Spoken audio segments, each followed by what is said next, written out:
Brooklyn bleeds gold. Neon lights dripped down cracked sidewalks, painting the night in a carnival of lies and promises I didn't trust. My heels clicked against the sticky floor of the club, each step a rhythm of survival. Smoke and sweat swirled around me, mixing with the bass that rattled my chest. Nights like this weren't glamorous, they were mine. I spun under the glaring lights, a dancer in a world that barely noticed the girls who fought to exist. I've learned men are predators dressed in charm, smiles masking knives. I've been fooled before and I vowed never again. Survival demanded vigilance and I kept my heart locked behind the thinnest walls. Every wink, every whispered compliment, I catalogued and ignored. Life in Brooklyn wasn't gentle. It was a masterclass in deceit. But I danced. I danced because the money mattered. I danced because the rhythm reminded me I was alive. Then he appeared. Kai stepped through the crowd like he owned nothing, yet commanded everything. His suit was understated, almost careless, but his eyes were contradictions. Hidden sadness danced beneath charm, and for the first time in years, I felt something stir inside me that wasn't caution or calculation. I caught his gaze across the floor and the room shrank. Bass still roared, dancers still spun, but all I saw was him. An unfamiliar gravity I didn't recognize but didn't want to escape. My pulse quickened. He smiled faintly, a tilt of lips that promised nothing yet suggested a million possibilities. I resisted. I always resist. He approached, careful, polite, a stranger moving like he knew the dance of survival. Your name. His voice was smooth, warm, dangerous in the kind of way that could either kill or heal. Leora, I said, letting the syllables fall like armor. Leo, he whispered, tasting it as if it were a secret meant only for him. There was something in his tone that made me pause, made my chest tighten. I wanted to run. I wanted to scoff. Instead I held his gaze. And in that stolen second, Shakespeare whispered to my soul. Fate tiptoed toward me with stolen footsteps. We didn't speak again immediately. He lingered at the edge of the crowd, observing, patient, silent. I returned to my rhythm, trying to ignore the electricity that danced along my skin, but it was useless. Every move I made, every twirl, felt like an answer to a question I didn't yet know. He left the club eventually, but the memory of him remained, a shadow etched into the neon glow. I shook my head, muttering to myself, never again, never trust. But deep down, a small, forbidden hope flickered. A hope that maybe, just maybe, life was about to demand a risk I hadn't been willing to take. Until now. Brooklyn bleeds gold. And tonight fate just walked in. Kai returned like a shadow that knew my steps. Not flashy, not arrogant. He moved differently from the men I'd danced around all my life. His shoes were scuffed, his jacket too thin for Brooklyn winters, yet somehow he carried a warmth that made the bitter air feel softer. He didn't drop money like it was rain. He didn't laugh at me or flatter me with false words. He simply existed, and for a girl like me, existence could feel like a gift. One night, we found ourselves sitting on the steps outside the club, snowflakes settling in our hair.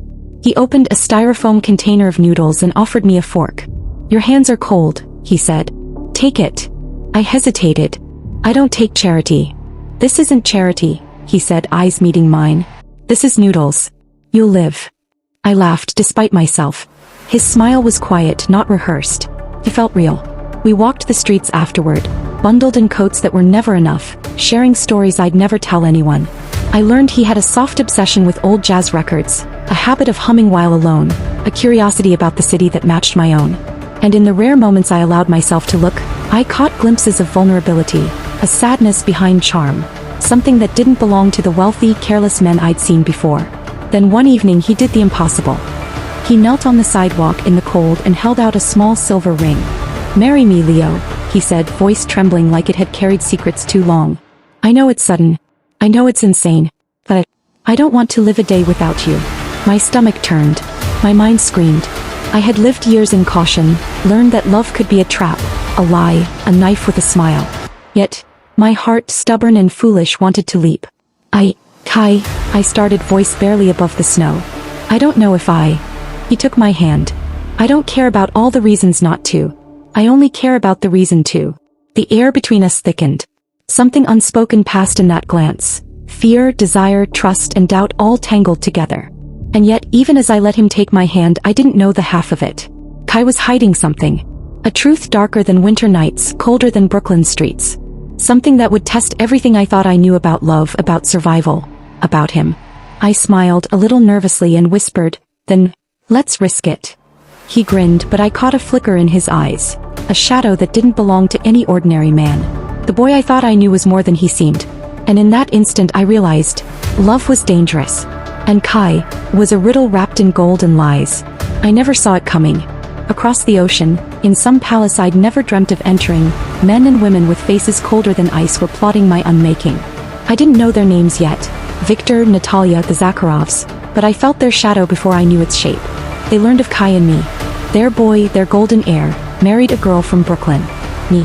A girl with no name in their ledger, no pedigree, no claim to their power. The news spread like fire through their marble halls, and I imagine Victor's fist hitting the table, echoing through the cold corridors. How dare he? How dare he choose me? I know it sounds like a story, but in my memory it feels real, terrifyingly real. They are ruthless, cold, precise. 3 operatives were chosen: Maxim, Yuri, and Taiga. Skilled killers cloaked in civility sent to retrieve Kai and erase me. The words themselves feel surreal. Erase. Like I could simply vanish, like I was a shadow they could sweep off the floor. I didn't know any of this yet. That night I laughed with Kai over noodles, our breaths steaming in the winter air, the snow clinging to our coats.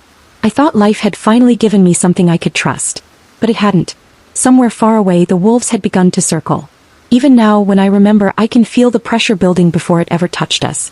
Every step we took, every heartbeat was about to be watched, measured, counted. And though I didn't see it yet, that cold shadow would soon crash into my world. I wanted to tell myself, it's just paranoia. But deep down I knew better. I could feel it in my bones. I had never been hunted before, not like this. And that's when I realized, love isn't just tender, it's dangerous. Brooklyn had never felt warmer, yet I had never been colder. That night, wrapped in Kai's jacket, I realized how dangerous love could feel, and how irresistible. We wandered through the quiet streets, laughing at things neither of us remembered fully the next day. I made fun of his attempts to hail a cab in the snow. He teased me for walking like a cat on hot coals.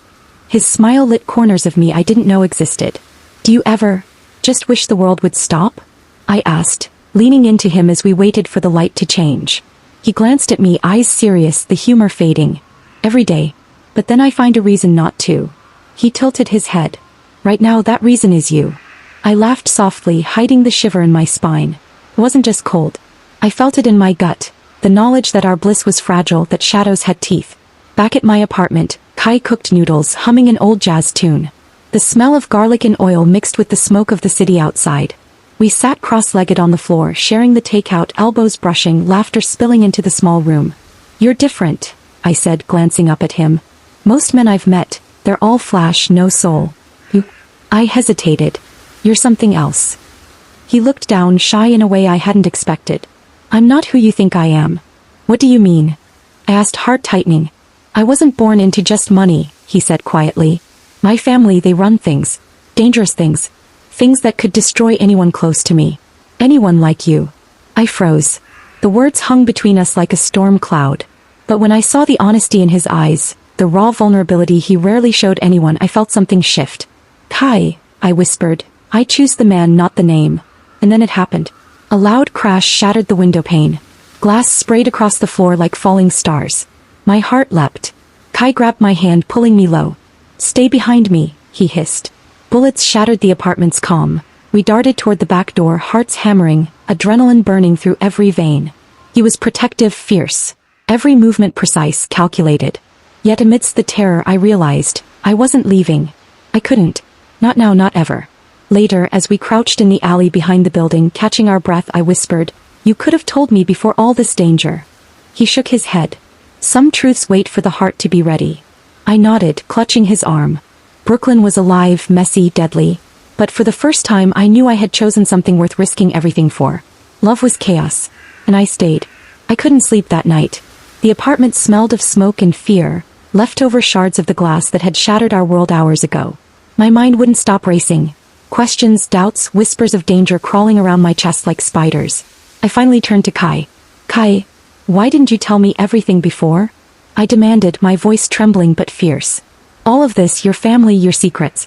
I could have stayed away, but now, my words faltered. Now I feel like I'm in the middle of something I can't control. He looked at me, eyes dark and serious, the weight of truth pressing down on him. Lyra, I wanted to tell you. I wanted to. But some truths can't be said until you're ready. And I couldn't risk you leaving, not when I need you alive. The apartment fell silent. I searched his face, desperate for honesty, for anything to prove that the boy I loved wasn't the monster I feared. And then he did something I hadn't expected. He took my hands in his, holding them as if he were holding my life itself. "I swear to you," he said, voice low, steady, unbreakable. "I will protect you. No one in this world will hurt you. Not my family, not their men, not anyone. You are mine to defend, and I will die before they take you from me." I felt tears prick at the corners of my eyes, hot and sudden. "And I don't care who you are, Kai. I choose you. Not your name, not your family, not the world you were born into. Just you." He smiled, a rare, soft smile, the one that could make Brooklyn's grit seem like gold. Then without another word he grabbed a duffel bag, threw in some essentials and opened the door. "We're leaving," he said. "Now. Brooklyn is no longer safe. Every step we take here could bring them to us. We leave tonight or we risk everything." I followed him without hesitation. I didn't argue. I didn't question. Something in me, some instinct I had spent years sharpening, told me this was the moment we chose each other fully. As we stepped into the cold night, hearts pounding, our fingers intertwined, I whispered almost to myself, "This is it, our life now. Together. Against them all." He squeezed my hand, his grip fierce and comforting at the same time. "A blood oath, Leora. This is our promise. Whatever comes, we face it side by side. Brooklyn is behind us. Our battle begins, and I swear, it will be ours to fight together." That night, as the city slept unaware, we vanished into the darkness. I didn't know what awaited us, how high the stakes would rise, or how many lives would be shattered along the way. But I knew one thing with absolute clarity. I had chosen the man and he had chosen me. And together we would survive, or die trying. Brooklyn was behind us, but danger had not left our heels. Kai had found a place in Queens, a modest apartment hidden behind brick walls and overgrown ivy, a stolen palace for lovers on the run. It wasn't much, but to me it felt like safety wrapped in warmth. We unpacked our meager belongings, laughter echoing off the bare walls as we argued over where the kettle should go and who could boil noodles better. "You boil them too long," I teased, flicking a drop of sauce at him. "Careful," he warned, grinning, "or I'll put pepper in your tea." Even in exile, love found a throne. I realized then that despite the terror chasing us, we had each other. And in that small kitchen, with snow pressing against the windows, I felt a flicker of hope I hadn't allowed myself in years. Hiding was exhausting, though. Every noise, every shadow became a potential threat. I learned to move quietly, to listen for footsteps, to read the city through ears as much as eyes. I was no longer just a girl surviving. I was becoming someone strong enough to fight beside him. Kai, for all his charm and bravado, had to learn humility in this exile. He couldn't call on wealth or power here. The world was stripped down to streetlights, subway echoes, and our own instincts. He adjusted, learned patience, and sometimes, just sometimes, I caught him watching me with awe, like he was seeing not just the girl who followed him, but a woman who could stand on her own. One night, the air tense, we heard voices outside, low, methodical, searching. Maxim, Yuri, or Taiga, I didn't know which were close. Heart hammering, we ducked behind furniture, breaths shallow. The men paused on the landing outside our apartment, murmuring in Russian, their words incomprehensible but threatening. I held Kai's hand tight, fingers entwined, feeling the pulse of his fear match my own. For the first time, I felt like we were equals in danger. He wasn't saving me alone. I was saving him too, simply by being alive beside him. The footsteps faded. Silence returned. We exhaled together, leaning into each other, the tremor in our bodies dissolving in warmth. "That was close," I whispered. He brushed my hair from my face. "Too close," he admitted, his voice low. "But we're together. That's what matters." And in that moment, with the city quiet outside our windows, I believed it. Even in exile, love could find a throne. Even in a world that hunted us, we could carve out a sanctuary. We weren't safe, but for the first time we were alive in more ways than one. Even in Queens, the city never slept, and neither did danger. I had learned to notice the subtle signs. A shadow lingering too long, the hum of unfamiliar cars, footsteps that paused when we stopped. But nothing had prepared me for the precision of the three men closing in on us. Maxim, Yuri, and Taiga, they weren't just agents. They were phantoms trained to erase lives with surgical efficiency. I realized it when my phone buzzed in my pocket, a ping I hadn't set off, revealing our location. Every club we had danced in, every bank where Kai had moved money, every contact we trusted, they had tracked it all. "Someone knows," I whispered, my voice tight.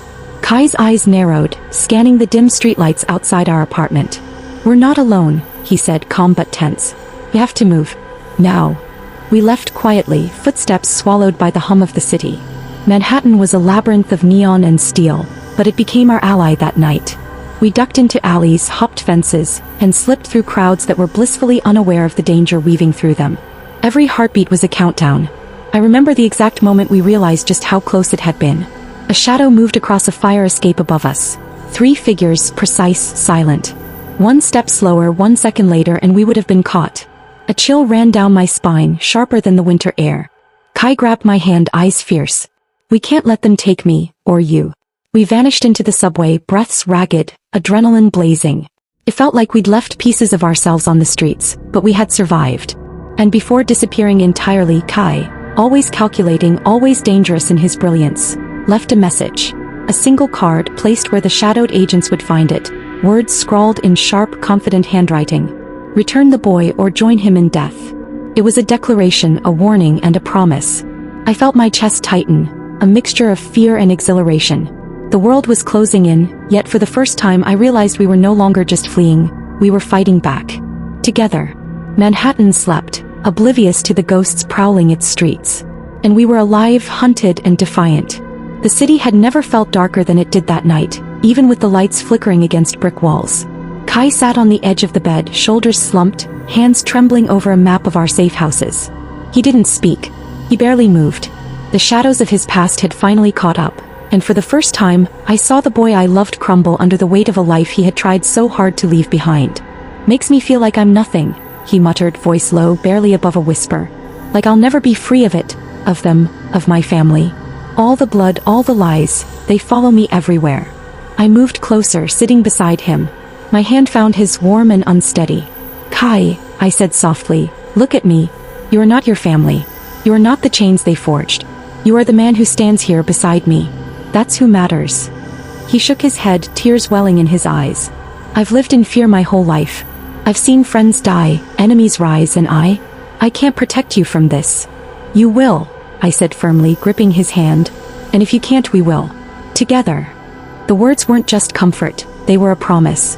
And in that room, amid the faint hum of the city outside, something shifted. I wasn't just the girl running beside him. I was becoming his partner, his equal in the storm that hunted us. That night I learned to shoot. Kai showed me the feel of a weapon in my hands, the breath control, the precision. My fingers trembled at first, but as the night stretched on, I realized the gun was not a tool of fear. It was a tool of survival. And survival, I decided, was our new language. We trained together, laughed together, cried together. And slowly, amidst the chaos, our love transformed into something stronger, something unbreakable. I was no longer just a girl caught in his world. I was his partner. He was mine. Not just lovers but allies. Warriors. That night, when we lay in silence, arms entwined, I whispered, "Kai, we're going to survive this. I promise you." He kissed my forehead, and in that kiss I felt the first true peace since Brooklyn. The kind that comes only when you know the person beside you will fight with you, not just for you. We weren't safe. Not yet. But we were ready. Together. I should have known the quiet wouldn't last. Calm in our world is only the inhaled breath before a scream. It happened on a gray afternoon. Kai was out getting supplies and I sat by the window, practicing the grip he taught me, my fingers tracing the cold metal like a ritual. That was when my phone, an unregistered line, buzzed with a number I didn't recognize. I answered. I shouldn't have. But fate has never cared for caution. A woman's voice flowed through the speaker. Smooth, aristocratic, dripping with velvet poison. "Leora," she said as if she had named me herself. "I am Elena Zakharova, Kai's mother." My chest tightened. My mouth dried. She didn't need introduction. Her presence alone felt like ice sliding across my spine. "I imagine my son has told you, little." Her tone wasn't accusing. It was worse, knowing. Before I could breathe, she continued, "Let us speak plainly. You are not meant for this life. You were a moment, a distraction. But we can make your departure very comfortable." My heart hammered. Comfortable. I repeated. "A house. Money. Enough to rewrite your life 10 times over. You leave Kai today and you never look back." The world blurred. I steadied myself on the counter. "And if I don't?" Her silence was more dangerous than any threat I'd heard before. When she finally spoke, it was soft enough to scar. "You will die, child. And you will take him with you." My stomach twisted. Rage and fear collided inside me, burning my throat. "I'm not leaving him," I said. "Not for money. Not for you." There was a pause, cold, assessing. Then the dagger slid in. "Do you truly believe he chose you? He never chose you sober." My breath stopped. It felt like she had reached through the phone and snapped something inside me. Elena continued, almost tenderly. You were a rebellion. A night of pity. My son is impulsive, sentimental. And drunk. He does not love you, darling. He clung to you like a boy drowning reaches for driftwood. My fingers trembled. I wanted to hang up, to scream, to hurl the phone across the room, but I couldn't move. He wakes beside you, she whispered, but he does not wake for you. The line went dead. The silence that followed wasn't silence. It was collapse. Inside me something cracked open. Doubt, sharp as glass, cutting deeper with every breath. I sank to the floor, shaking, hating her, hating myself for letting the words in. Had Kai chosen me? Or had I just been the closest escape hatch from a world he feared? I pressed my palms to my eyes until stars burst behind them.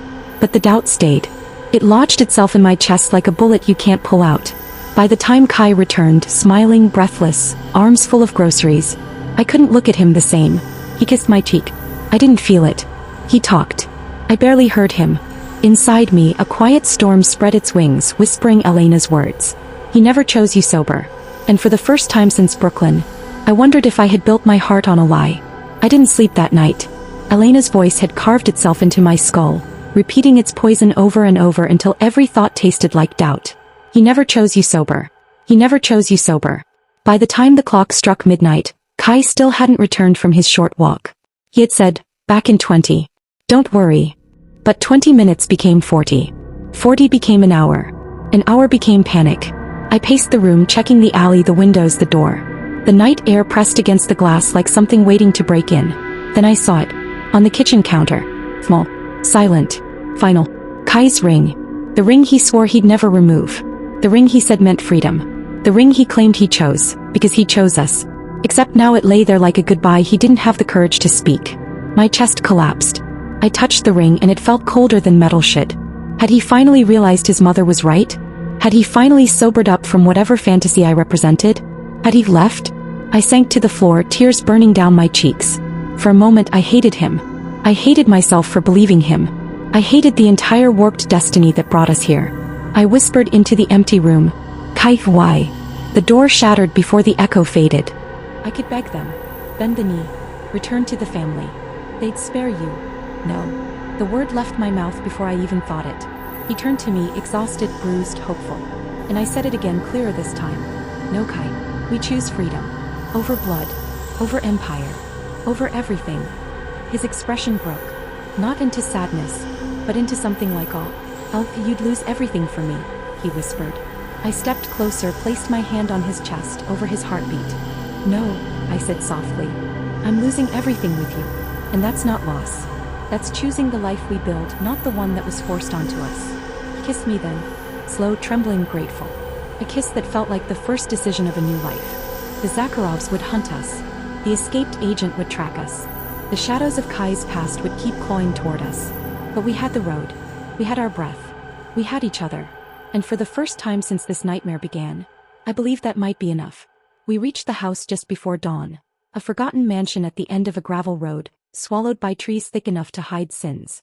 The place looked abandoned, windows boarded, ivy coiling around its bones like it wanted to claim the structure for the earth. But Kai told me the truth the moment we stepped out of the car. This house has no doors, he whispered. Only entrances for those he allows. He meant his uncle, Mikhail Zakharov, the exile, the traitor, the man his family wanted erased more than they wanted me dead. I expected a monster. Instead, I found a man who looked like he had died years ago and kept walking anyway. Gray beard, hollow eyes that saw too much, and a limp that spoke of old battles he'd never tell stories about. He studied us for a long time before speaking. You brought trouble on your heels. Kai lowered his head. I brought her. Mikhail's eyes flicked to me. For a moment I felt stripped bare, seen, measured, judged. Then he nodded once. Good. A man who runs for love is still a man who can be saved. He led us inside, not through a door but through a disguised panel in the wall. The house was a maze of hidden passages, reinforced walls, and escape tunnels. A sanctuary built by paranoia and genius. And then, in a room lit only by one candle, Mikhail delivered the words that changed everything. You cannot outrun the Zakharovs. His voice was calm, almost gentle. You must become ghosts. Shadows. My sister raised her children to be princes of blood, but she forgot that the dead cannot be hunted. I frowned. What are you saying? He leaned closer, eyes sharp enough to cut. Die, to live. The room froze. Even the candlelight seemed to hesitate. Kai swallowed hard. Uncle. But Mikhail raised a hand. It is the only way. Burn the bodies. Fake the remains. Forge the death certificates. Let Elena and Victor bury their golden boy and the girl he ruined himself for. My skin prickled. The idea felt insane, grotesque, brilliant, terrifying. You're asking us to bury ourselves, I whispered. Mikhail looked at me and for the first time, there was something almost soft in his eyes. No, he said. I am asking you to bury the names that chain you. A long silence followed. One of those silences that decides fates. Kai reached for my hand. His palm was trembling. So we live, he whispered. If you die tonight, Mikhail answered, you will live longer than any of them. Night fell heavy and merciless. Mikhail's men, loyal to him, enemies to the Zakharov throne, brought in 2 corpses from a morgue far outside the city. Burnt, unrecognizable. Bodies that would become us. I watched as they were dressed, tagged, positioned. I watched as Mikhail set the fire. And I watched as thick smoke rolled into the sky like a funeral prayer. Every part of me shivered. It felt like a betrayal and a rebirth breathing the same air. Kai's voice trembled behind me. Lyra, are you sure? I nodded, but inside my heart cracked like dry wood. So, this was our choice. Our freedom, our last hope. When the flames grew tall, Mikhail placed forged documents into our hands. New names, new histories, new futures without chains. Tonight, he said softly, the Zakharovs lose their prince. And their hunt ends. Shakespeare might have said it better than I ever could. We buried our names to birth our futures. And standing there in the glow of our own false graves, I felt the weight of my past lift. Even as the unknown darkness of our new life wrapped its fingers around my trembling heart. We had died, so we could finally live. I never imagined my second life would begin with the smell of sea salt and fresh bread. Lisbon welcomed us like an old poet. Soft winds, blue tiles on ancient walls, and a kind of sunlight that made everything look forgiven. Under our new names, Ilara and Nico Costa, we slipped into a life that felt too small for the danger we'd carried, yet big enough for the hope we needed. For a while, it was peace. Not freedom. Not safety. But peace. Borrowed, delicate, borrowed again. Our tiny apartment overlooked a narrow street where old women argued about vegetables and stray cats ruled with shameless confidence. Kai, Nico now painted the peeling walls mint green. I cooked for us every night, laughing when the cheap stove sparked like it was flirting with death. In the mornings we sat at a street cafe where the owner never asked questions. Kai drank coffee like he was trying to fill the emptiness where his last name used to be. I sipped mint tea and pretended we were just another couple who hadn't buried their identities in smoke. For a while it worked. Some afternoons we watched the city from the rooftops, fingers entwined. Kai kissed me like he finally believed he had earned a life that wasn't carved from violence. He even smiled, really smiled. But the smile never stayed long. Because even in the quiet glow of our Lisbon mornings I could see it. Kai wrestled with the ghost of the man he used to be. The Zakharov prince in him. The air raised in blood and steel. Hated being a nobody. He tried to hide it from me, but I saw the tension in his jaw when people bumped into him on the tram and didn't apologize. I saw how long his hands lingered near invisible holsters. How he scanned doorways, windows, reflections in cafe spoons. Once he whispered at night, I'm no one, and it feels like dying slower. I held him, tracing circles on his back. Being no one doesn't mean being nothing, I said. It means being free. But he didn't answer. Freedom for him was something he knew only in theory. While he fought the emptiness, I found something else. My voice. I began writing our story in a battered notebook I bought from a thrift stall. Not to publish. Not to confess to the world. But to remember. To breathe. To make sense of the girl I was and the woman I was becoming. At night, while Kai slept, jaw tight, fists curled, I wrote the chapters of a life that still felt too sharp to touch. The club lights in Brooklyn. The ring he never meant to leave. The warehouse bullets. The road that remade us. The fire that killed our names. The kiss that birthed new ones. Sometimes I wrote until my tears smudged the ink. Writing was the only way I could keep all versions of myself alive. The dancer. The survivor. The fugitive. The lover. The ghost with a borrowed name. But peace, like all fragile things, teaches you to fear the sound of footsteps. Some days as we walked the pastel neighborhoods I felt watched. A shadow too still. A man who turned away too quickly. A stray car driving the same slow path behind us.